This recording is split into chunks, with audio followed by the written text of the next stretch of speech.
শান্তি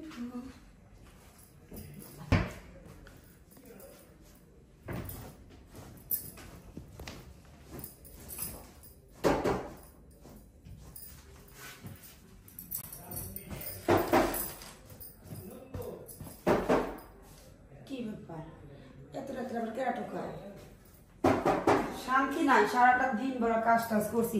কে আগে আপা? আমি সেই কলকাতা থেকে এসেছি আপা। আসলে আমার গাড়িটা নষ্ট হয়েছে তো এই লেগে আমি যেতে পারছি না আপা। যদি একটু ঠাই দিতেন আপা খুব ভালো হতো আপা।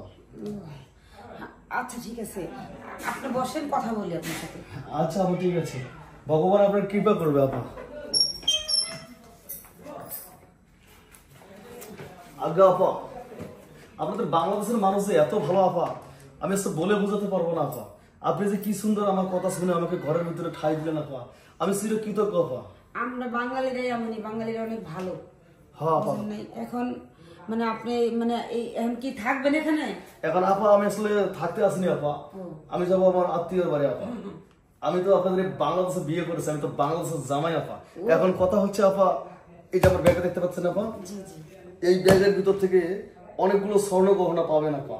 কারণ আমি শ্বশুর বাড়ি যাচ্ছি, এই প্রথম সেই কলকাতা থেকে শ্বশুর বাড়ি আসতেছি। আবার আমার শ্বশুর বাড়ি গাজীপুরে আপা।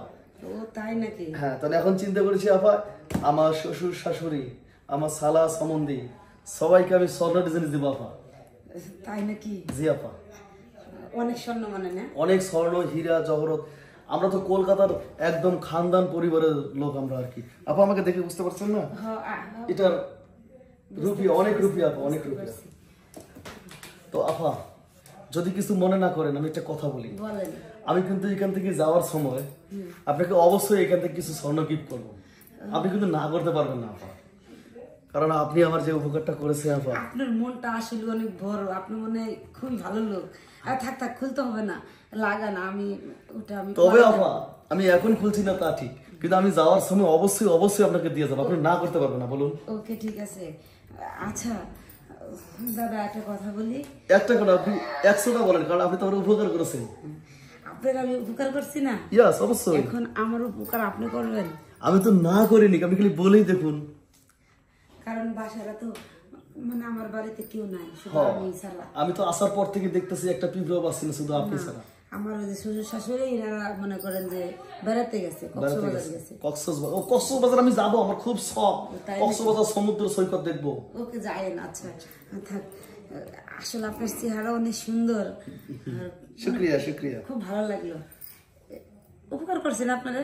অবশ্যই। এই এত বড় উপকার আপনি যে করেছেন, নইলে এতগুলো স্বর্ণ গহনা নিয়ে আমি কোথায় যাবো আপা, আপনি বলুন? দেখেন শ্বশুর বাড়ি থাকলে কি হবে, কিন্তু আমি বিয়ে করছি এমন দেখা, মানে আমার স্বামী বয়স্ক, মানে একটু বয়স্ক দেখে আমার মা বিয়ে দিয়েছে।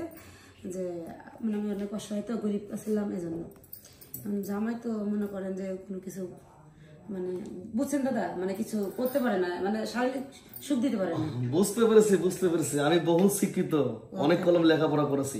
আপনি বলতে চাচ্ছেন যে আপনার জামাই অনেক বয়স্ক, আপনারা গরিব ছিলেন, টাকা পয়সার অভাবে আপনার বাবা সেই বয়স্ক লোকের সাথে বিয়ে দিয়েছে, তাই তো? আর আপনার স্বামীর মনে করেন এইরকম হয় না, এইরকম থাকে। বুঝতে পেরেছি বুঝতে পেরেছি, কোনো চিন্তা করবেন না। আমি আপনাকে অবশ্যই কুরিয়ার সার্ভিস থেকে সেই কলকাতা থেকে হালুয়া পাঠিয়ে দেবো, আপনি আমার স্বামীকে খাওয়াবেন। আপনার স্বামী দাদা আপনাকে যা বলি আমার কথা মন দিয়ে শোনেন। আপনি আসলে একটা রসমালাইয়ের মতন সুন্দর, খুব ভালো লাগছে। হালুয়া পাঠানো লাগবে না, আপনার কাছে যে হালুয়া আছে এই হালুয়া যদি মনে করেন আমার ভিতরে দিতে পারেন যথেষ্ট, আর কিছু লাগবে না। মানে হালুয়া বোঝেন না, ওই যে সাদা সাদা হালুয়া, ওটা তো আপনার কাছেই আছে। দাদা আপনি দুটা পাও দিচ্ছি, আপনি আমার না করতে পারবেন না। আমি ওখানে শুয়ে পড়ি, আপনি আমার উপরে ওঠেন, ওটা মনে করেন বুঝে নিত।